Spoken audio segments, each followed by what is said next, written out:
Do you need help with your current work situation? Are you struggling to find your direction? Or are you in a business wanting to offer professional support and guidance to your employees? Well, today I'm talking with the man who can help all of you, so stay tuned.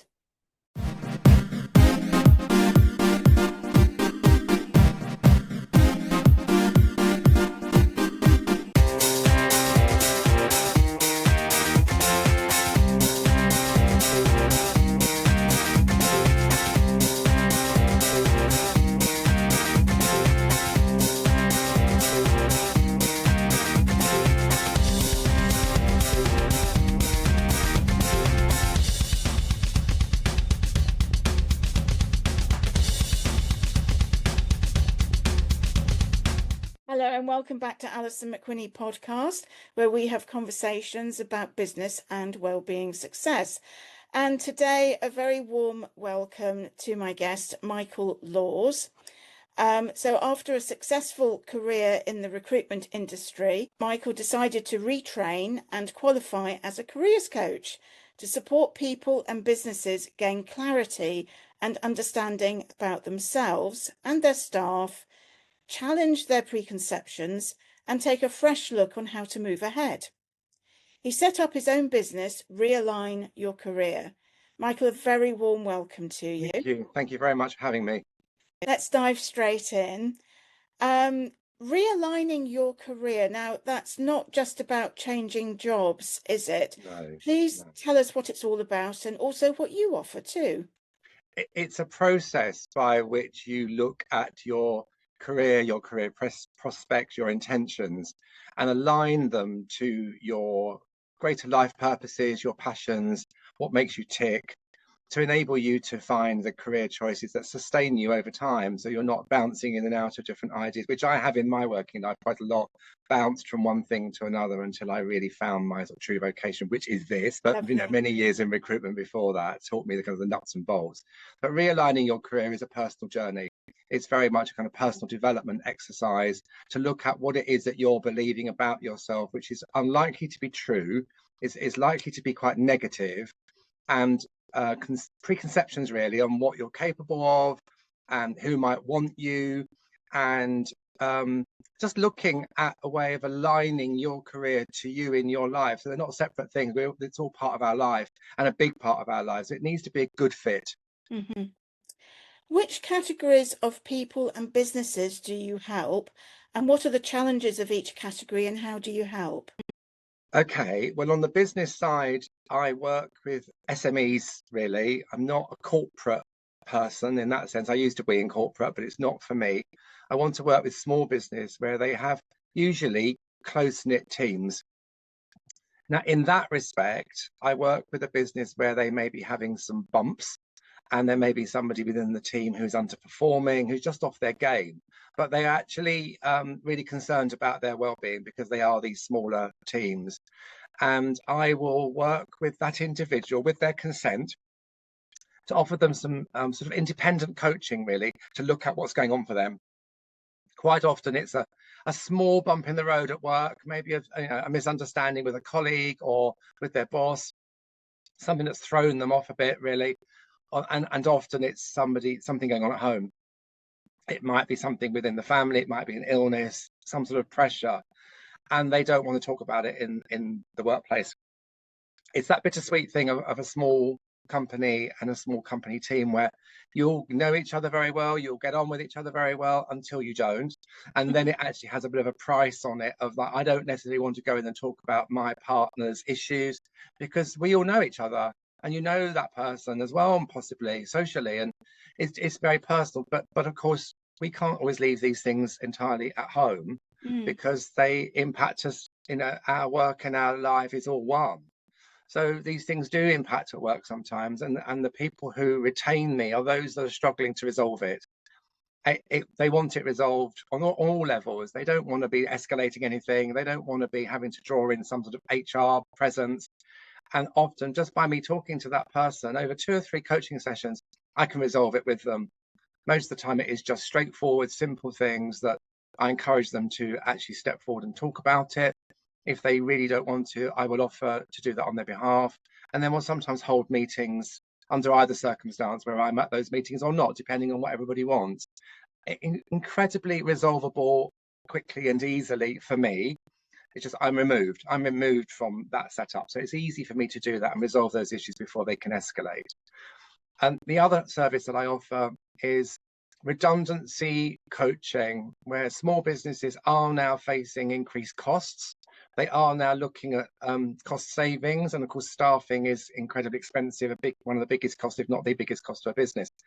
So that agenda is definitely increasing, and I think the NI increase has really hit hard in very difficult times anyway. So I offer redundancy coaching if unfortunately somebody has to be let go. They want to offer support, but they can't afford to offer outplacement consultancy support, which is very, very expensive, thousands of pounds, and really more geared up to corporate numbers and stuff and corporate attitudes. So I'm offering that one-to-one coaching support, which they offer as part of their redundancy package to the person letting go.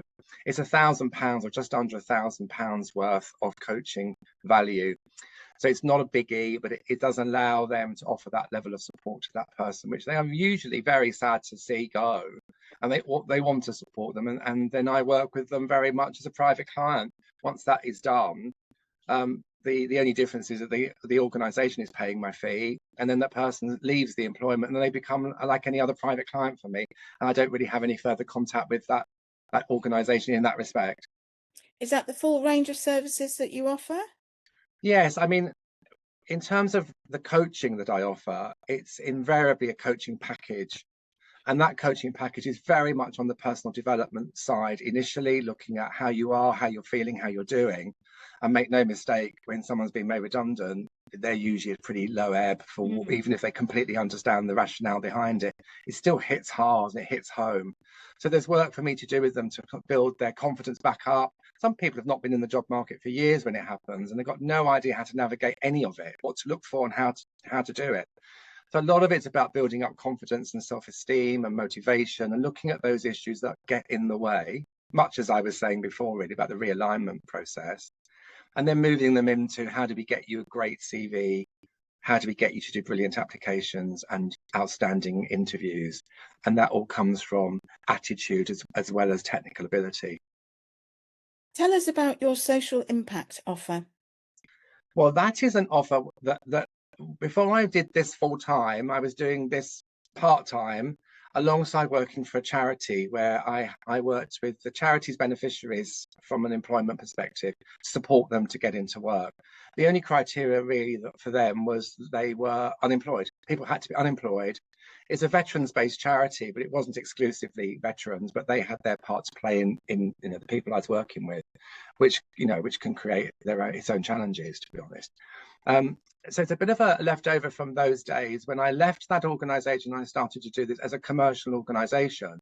I wanted to be able to offer something to somebody who maybe was not in work, maybe on benefits, but that's not really the issue, but often it goes hand in hand, or people on very low incomes, sometimes very tiny incomes, where that fee of £1,000 or just under £1,000 is really too much for them. And I want to offer something which is quite heavily discounted. So what I do is I talk to people about their circumstances. Everybody I talk to has a free introductory call anyway to discuss, how we might move forward together and whether there's a good partnership there.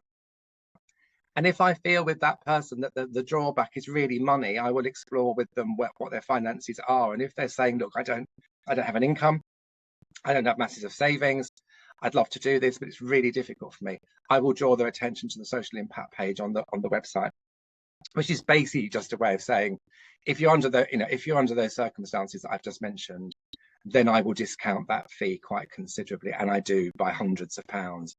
It is limited to one client per month because it isn't for me. It's a way of making me starve if I were to offer that to everybody. Sure. But it is limited to one person per month, and it is a first come, first serve basis. It usually is taken up, to be honest. I will pipeline someone for the next month, but only once they sort of paid that deposit are they kind of really booked in for the next month. But I don't go further than that. If somebody's saying, oh, can you offer me that in 3 months' time? I would say, no, we need to talk about that in the month preceding when you want to start. Sure. So it really is it's a way of offering something to somebody where money is tight. Lovely. Tell us how you can help businesses. Well, it is on that basis that I've already discussed with you, really. It is about the redundancy coaching, it is the performance coaching. It may be that within those conversations with businesses, they identify a member of staff that they feel is maybe it would be good for them to move on, but it's a very difficult subject to introduce. So they might talk to me about staffing matters and lack of career prospects within their small organization, and how I might talk to that team about looking at opportunities. So they're being transparent with the staff about, we really value you all, but we can't necessarily offer each of you a great progression. So maybe there's an opportunity to talk to this guy about other opportunities. It takes quite a brave organization to do that, because they're actually saying to their staff, we can't really support you long term, but here's a guy who can. Some people, they don't want to go down that road. They think that's a step too far. But for others who are a little bit more forward thinking, recognize that, some of their best staff will need to move on for them to benefit and grow and develop in their career. And they recognize that. So that's a service that I offer. I'm almost invited into a group Zoom or group meeting to discuss that and what I offer. Otherwise, it is the redundancy coaching, which sadly is becoming a little bit more commonplace, or the performance issues, which, they're minor issues. They're things that I can resolve usually pretty easily. If somebody within that context says, actually, no, I'm really fed up, I really want to move on, I will make it very clear to them that I'm not there to support them in that way, because I'm not being retained by them. If it's not a resolvable issue, it's not a resolvable issue. But I'll also remind them that, you are still employed by this organization and you have a duty to perform at your best, for your own well-being and the well-being of the person that's paying you. And then looking at your next steps. And if you want to talk to me about that as a private client, of course, that's fine. But it's not about muddying the waters. Of course. Now, for some people, starting their own business could be their next step. Yes. Having started up your own business, what tips do you have for starting a business, and how do you get your first clients? Or don't do it. It's the first thing. That wasn't the answer I was I expecting. know. I mean, I've done it at a time in my life when it really suits me to do it, and that's financially as well. It is a big step. You do have to look at the impact of doing that. It's great in some ways, it's freedom in some ways, and you get locked into often having to do absolutely everything for yourself, especially in the early days, until you can afford to outsource maybe some of the things you need to do. It is very time consuming. It can be all consuming.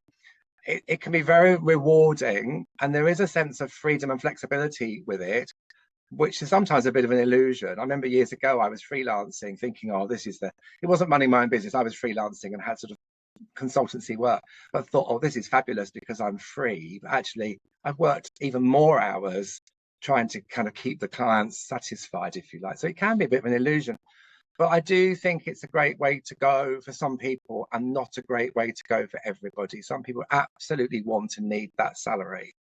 And that's nothing wrong with that. That's the way for most people. So I would always say to people, if they were talking to me about that as an option, the pros and cons. And there are definitely pros and cons. And I think the one thing I would say to people about setting up on their own is to be mindful of the amount that is going to be required of you in so many different directions to run that business successfully, and the amount of time you're going to have to take to commit to doing it well. It's very much personal circumstance, and finances are a big matter. If you really, really need that salary to pay a mortgage, and it's a big step to go self-employed. If there are two of you earning and one's earning well and one can stop, that's great. If there's a dependency on that one salary, it's tricky. It's tricky. It's a tough decision to make, I think. I mean, one thing I've noticed from friends who've started up their own businesses is sometimes they will get a part-time position so that they have got something coming in, Yes, while they set up their business and get absolutely. their business growing. I was working full-time still when I started this business. It was under a different name, but it's the same business. When I left the charity, I decided to realign myself, and I had a new website, new business, knew everything, but it actually is the same business. But when I was working for the charity, it was very limited as to what I could offer because I was full time. So I could only offer clients an evening appointment, which for many, it was fine, but it was limited because I didn't want to work every night and every day full time. It was limited, but I do think for me it's softened that transition. So I had that salary coming in, and what I was earning through the business was an addition. It was a bonus really at that point, but it laid the groundwork for me to make the big transition over to doing Yeah. this as a full-time job.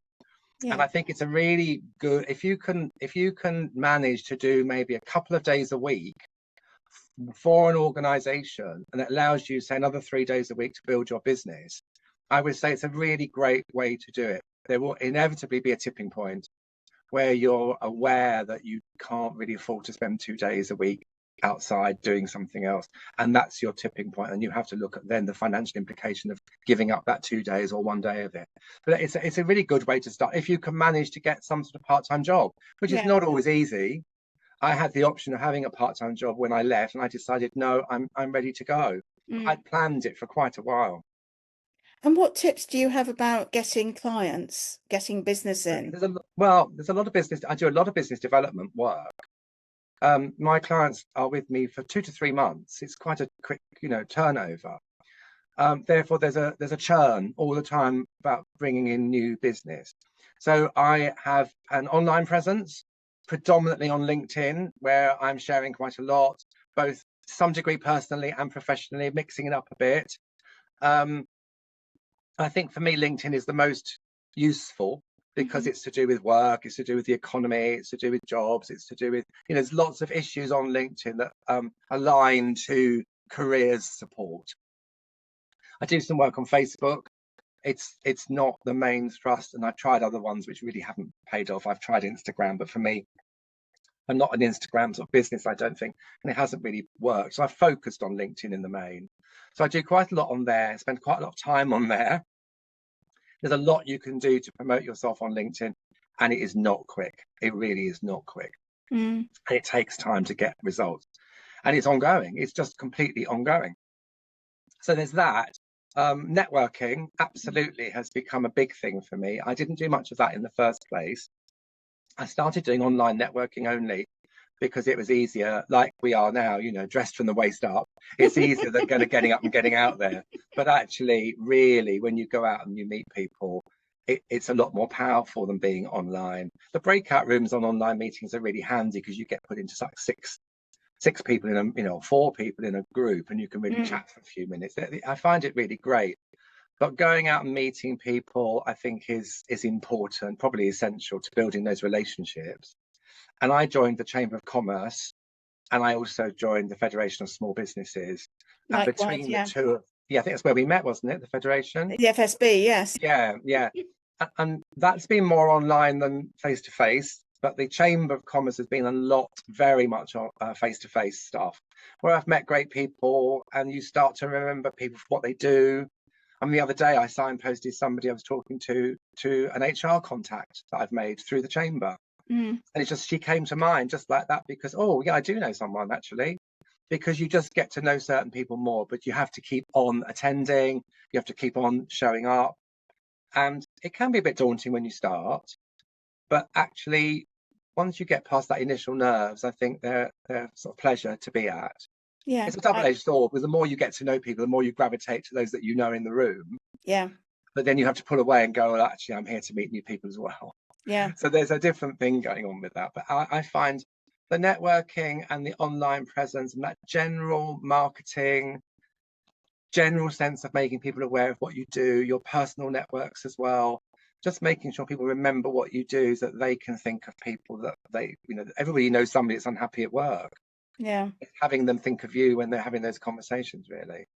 And I think also when you're out networking, business wise, you won't always get business straight away. In fact, you probably won't. And it's about sowing the seed, getting to know people, developing those relationships. Absolutely. Because at some point in the future, you could be doing business together, or they could give you a contact. Yes. But it's about sowing the seeds and just getting that groundwork Absolutely. prepared, I think. Oh, absolutely. It's not a quick fix. I No. don't think anything is a quick fix, really. I think even with the LinkedIn thing, you might get an inquiry. It may or may not come off, but you get an inquiry. But when you talk to that person, they've been following you for months. Mm, And they say, well, I've been watching you.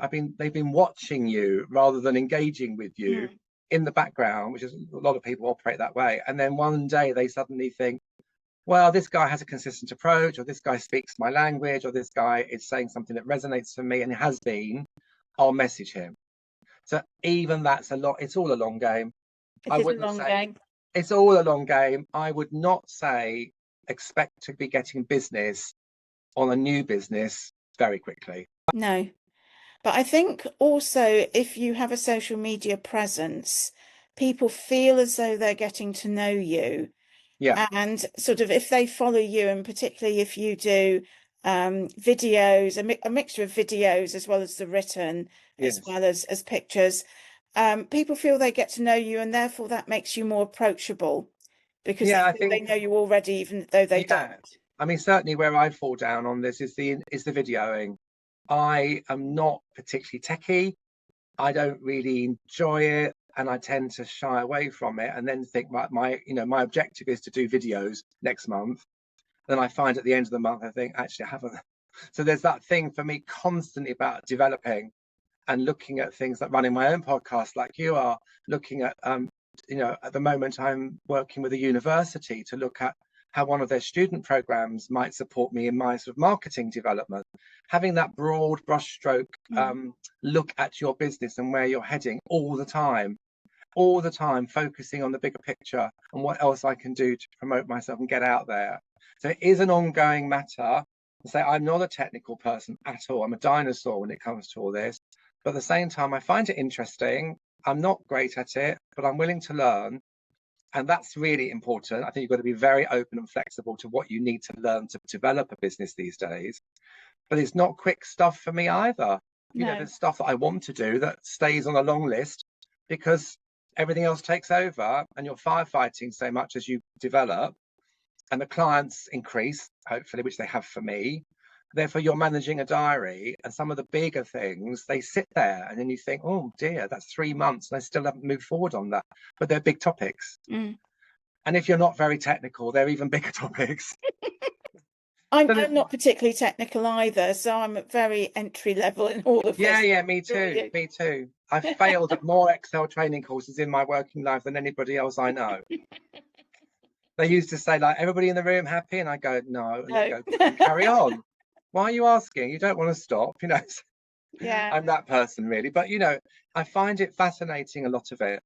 And there's some really good free resources out there as well that you can tap into for learning online. And yeah, I have paid out a lot of money in the past for things which arguably you can overpay, Mm, and the return on the investment isn't always there. And there are some things out there which are free, and mm. you can tap into lots of that as well.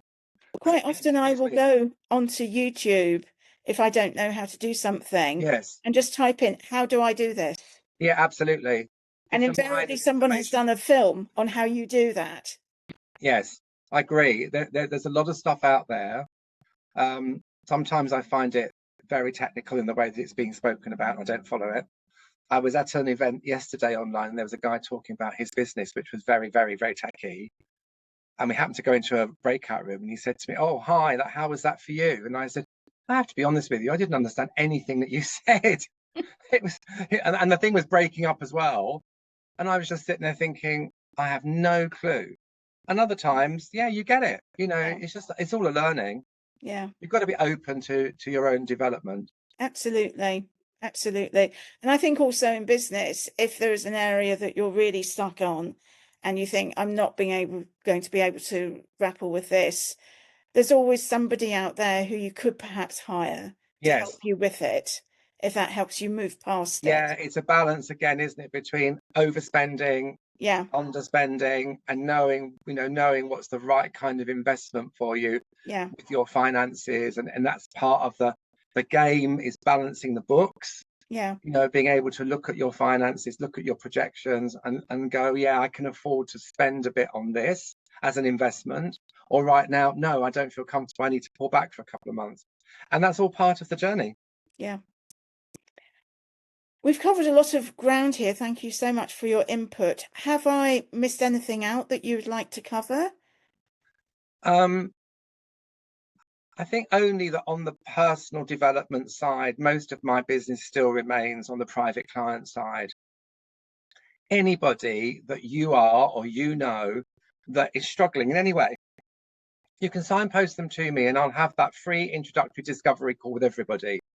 Now, some coaches appear to be charging for those calls. That for me is just not how I wish to work. Mm. If I want to work with somebody, they need to want to work with me, and they need to understand how I'm going to approach this with them and make sure it's a fit for them. So I will offer anybody a free discovery call just to chat about where are they up to, what's going on for them, how are they feeling, how might I support them with where they're at. And so I think it's really important for people to know that, because there is this feeling sometimes that coaches just charge to turn up on a screen. And that's not me. I'm not that money driven that I want to do that. It's not how I want to work at all. So I can work with anybody over 18. I sometimes work with grads who have returned home after uni and are pretty lost, and they're back in their kind of childhood bedrooms, often sponsored by a parent. I have to say, the bank of mum and dad come into play there more than they don't necessarily want to discuss anything with them, but they will enable them to pay. But it has to be that I have that one-to-one with that grad. It's not about the parent really.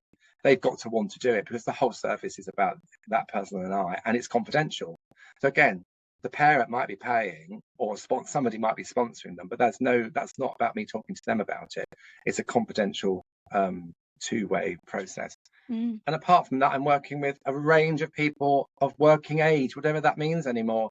So I haven't yet worked with somebody in their 60s, but I'm sure that time will come, up to being in their 50s, very much so. And people who are just struggling, maybe just they haven't got their ducks in a row really about how they're going to spend the next 10, 20, 30 years at work, Yeah. and me helping them to find that future.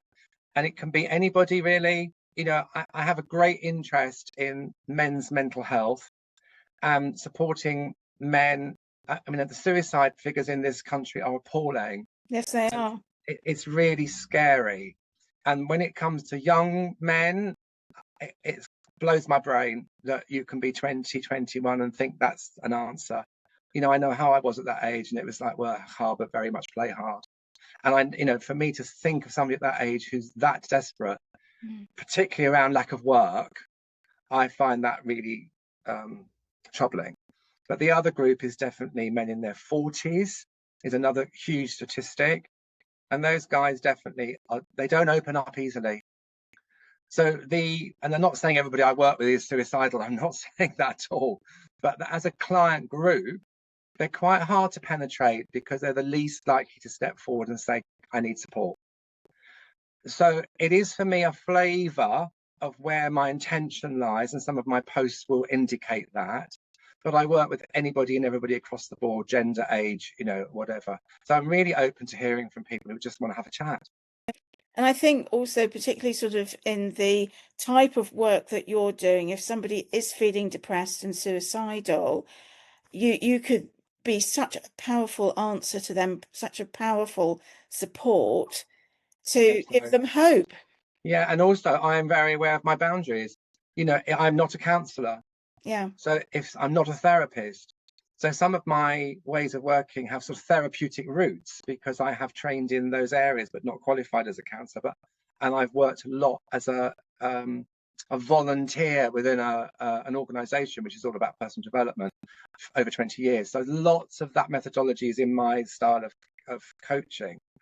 But it's really important for a coach to know their own boundaries. Yeah. And if you're hearing somebody who's really struggling, to know that actually this might not be the best course of action for you right now. This may be that you need really therapeutic intervention. And again, for me to be able to signpost people to people that I've met and I know, which I can do, I can do that. For whatever reason, I feel it's not a good fit, actually. Sometimes you start off thinking this is great. And then a couple of sessions in, I have had it where I thought, I'm really concerned about what you're now saying to me. And as it opens up, I'm thinking, actually, this is really probably about counselling rather than coaching right now. And to be, willing to signpost to somewhere else and let them have those conversations, and they will come back to you as and when they're ready. Yeah. So how can people get in touch with you and find out more about you and your services? Well, I'm on LinkedIn. You can find me on LinkedIn. And you can send me a connection request or just send me a message on there, and I'll pick that up on a daily basis and come back to you, and we'll set up a call. I work pretty much entirely on Zoom. So all of the introductory calls are on Zoom, as is all of the coaching. If you're a business, you can reach out to me on LinkedIn as well. I have a website as well with it. I have a contact page where you can just send in a brief, it's a contact fill-in form. Just send that to me, and that comes in as an email, and I'll come back to you on that again. I can't remember my actual LinkedIn reference, but you'll find me under Michael Laws. It comes up Michael as Laws, a yeah. page. Yeah. So they're the two main ways. People look at the website and then contact me through there, or they see my details, and they may see my email address on something and email me anyway, or they might come through one of the social media channels. Perfect. Michael, thank you so much for joining me today. A very Thank you. insightful chat that I'm sure will be helpful to people. Thank Thank you you for so having me. much.